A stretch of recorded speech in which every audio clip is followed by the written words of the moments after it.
यशस्वी उद्योजकच्या या भागात आपले सहर्ष स्वागत आहे। समाजात योग्य पोषण मूल्य असलेल्या पदार्थांबाबत सतर्कता निर्माण करण्याची आणि आपले पदार्थ ग्राहकांपर्यंत कमी दरात पोहोचवण्याची इच्छा असणाऱ्या शुभदा इजरेकर यांच्या मयूर फूड्सची ही यशोगाथा। वेगवेगळे पदार्थ बनवून लोकांपर्यंत ते पोहोचवण्याच्या आवडीतून शुभदा यांनी मयूर फूड्स हा नवीन व्यवसाय सुरू केला। मयूर फूड्स मार्फत त्या उपवासाच्या मिलेट्सचे प्रीमिक्स तयार करतात। उपवासाचे आप्पे, इडली, डोसा, रवा अशा प्रकारचे सुमारे 110 पदार्थ इथे बनवले जातात। कुकीज, नाचोस अशा मिलेट्स पासून बनवलेल्या पदार्थांबरोबरच दिवाळी फराळही आंतरराष्ट्रीय स्तरावर पाठवण्याचे काम मयूर फूड्स यशस्वीरित्या करत आहे। गुंतवणूक आटोक्यात ठेवण्याच्या दृष्टिकोनातून या व्यवसायात ऑर्डर आल्यानंतरच रॉ मटेरियल आणून ते प्रीमिक्स बनवले जाते, जेणेकरून एकाच वेळी मोठ्या प्रमाणात गुंतवणूक करण्याची गरज भासत नाही, ज्यामुळे ग्राहकांना ताजे पदार्थ मिळतात। पदार्थासाठी लागणारे रॉ मटेरियल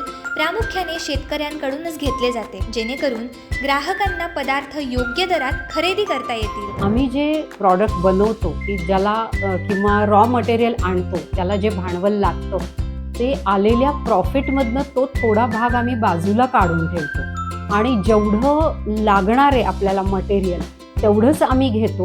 कुठल्याही प्रकारचे पदार्थ हे बनवून ठेवत नाही, त्यामुळे आम्हाला मटेरियलसुद्धा जेवढं हवं आहे तेवढंच आम्ही आणतो। त्यामुळे आमची इन्व्हेस्टमेंट आम्ही थोडीशी आटोक्यात ठेवलेली आहे। की काय होतं की एकदम आपण रॉ मटेरियल आणलं, आपल्याला माहिती नाही आहे की ती ऑर्डर कुठली येणार आहे, कुठल्या पदार्थाची येणार आहे, तर मग ते उगाच वेस्ट जातं। म्हणून मग आम्ही ज्या पदार्थाची ऑर्डर येईल त्या पदार्थाचंच मटेरियल आणतो आणि तेवढाच पदार्थ आम्ही बनवून देतो। या उद्योगातून महिन्याअखेरीस जवळजवळ 7 ते 8% नफा शुभदा यांना प्राप्त होतो। कुठल्याही व्यवसायात आर्थिक अडचणींना प्रत्येकालाच सामोरं जावं लागतं, परंतु कुटुंबाची साथ असेल आणि समाजात सतर्कता निर्माण करण्याची तळमळ असेल तर व्यवसायासाठी तुम्ही जी वस्तू निवडत आहात तिला बाजारात किती मार्जिन आहे याचा सर्वे करून तुम्ही देखील उत्तम व्यवसाय करू शकता, हेच शुभदा यांच्या व्यावसायिक प्रवासावरून सिद्ध होते।